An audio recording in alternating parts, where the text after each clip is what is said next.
Muchísimas gracias. Agradezco mucho la invitación a esta audiencia y celebro la decisión de las comisiones de llevarla adelante. Dicho esto y aclarando que, si no recuerdo mal, la primera firma que tuvo el proyecto de la campaña nacional por el aborto seguro, legal y gratuito fue la mía. Quiero, como política, comenzar por la pregunta clásica de este tema. ¿Usted está a favor del aborto o en contra? Es una pregunta que se hace como un disparo y que no siempre queremos contestar. Pide un sí o un no, sin vueltas. Además, esa no es una pregunta. No es correcto el planteo de la pregunta. Es como si nos preguntáramos si es deseable cualquier tratamiento cruento que preserve la salud. El aborto debe ser la última alternativa y, en tal sentido, en todas las legislaciones está claramente reglamentado. Ahora bien, ¿por qué es necesario resolver un grave problema que afecta a nuestra salud pública? Más allá de las cifras, hay un número importante de mujeres que se realizan abortos y muchas de ellas en pésimas condiciones, que le provocan graves consecuencias físicas y emocionales por esa causa. En tales condiciones, las discusiones acerca del comienzo de la vida son similares a debatir sobre la existencia de Dios. Metafísica pura y, como tal, materia opinable, no es política. Pero indudablemente la legalización del aborto lleva a una colisión entre concepciones religiosas y políticas. En este punto quiero citar a un pensador jesuita. El aborto es una materia moralmente problemática, pastoralmente delicada, legislativamente espinosa, constitucionalmente insegura, ecuménicamente conflictiva, sanitariamente confusa, humanamente angustiosa, racionalmente provocativa, periodísticamente explotada, personalmente sesgada y ampliamente ejecutada.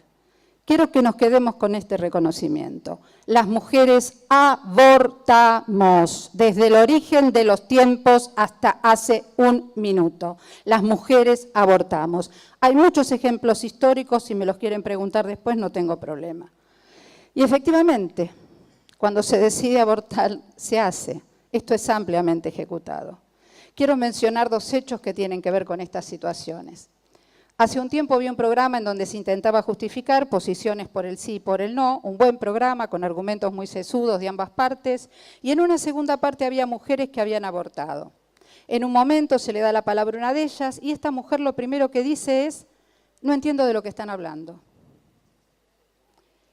También escucho un programa de radio a un médico que estuvo presente en varias de las intervenciones de la semana pasada y dijo: a mí todo lo que dicen no me resuelve el problema de cuando una mujer quiere abortar, que lo va a hacer, o cuando ya viene en muy mal estado, después de una intervención muy mal realizada.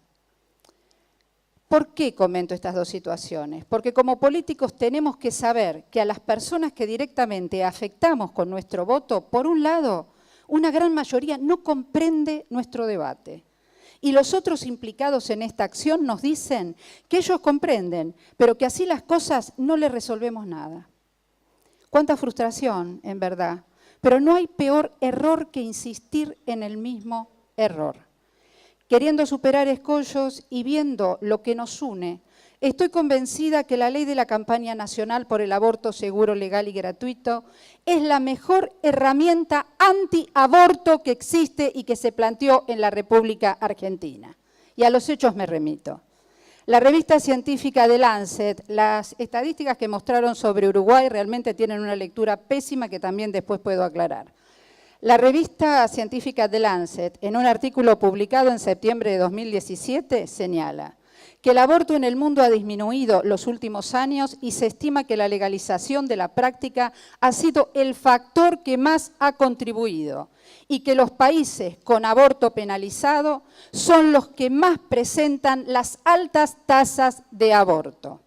En igual sentido, la Organización Mundial de la Salud opina que en los países donde el aborto está completamente prohibido o se permite solo para salvar la vida de las mujeres o preservar su salud física, psíquica, etc., solo 1 de cada 4 fue seguro. Por el contrario, en los países donde el aborto es legal, en supuestos más amplios, casi 9 de cada 10 abortos se realizan de manera segura. ¿Qué quiero decir con estos datos? Que restringir el acceso al aborto no reduce el número de abortos. Cabe destacar que la interrupción voluntaria del embarazo está legalizada en la casi totalidad de los países con mayor nivel de desarrollo. En nuestro caso, desde mi punto de vista, tenemos que elaborar una propuesta integradora, como en muchos aspectos hace el proyecto de la campaña, que refuerza y da entidad a los programas preexistentes relacionados con salud sexual y reproductiva, u otros, como el de prevención a los embarazos adolescentes. Yo incluiría el aborto farmacológico con la utilización de drogas como el misoprostol, que con supervisión médica evita la internación, pudiéndose hacer en la casa junto a personas queridas y amigables que contengan una situación siempre difícil y compleja. Por último, quisiera hacer una reflexión. No es la primera vez que entran en colisión temas religiosos con temas políticos. La sanción de la Ley de Educación Común en 1884, del divorcio vincular en 1987 y la Ley de Matrimonio Igualitario en 2010 fueron ejemplos en los cuales la sanción de una ley llevó a grandes debates en torno a planteos religiosos y políticos. En los tres casos podemos decir que las consecuencias de tales sanciones legales fue exitosa. En el primer caso se pulverizó el analfabetismo. En los casos siguientes se abrió un derecho sin que se cumplieran apocalípticas profecías. Es hora que demos respuesta a un acuciante problema de salud pública. Y como dijera Eduardo Wilde o Wild, como quieran, ministro de Educación y principal impulsor de la sanción de la Ley 1420, las creencias y las convicciones íntimas, siendo del fuero interno, escapan a la discusión y a la sanción, y nada tiene el derecho que prejuzgar sobre ellas.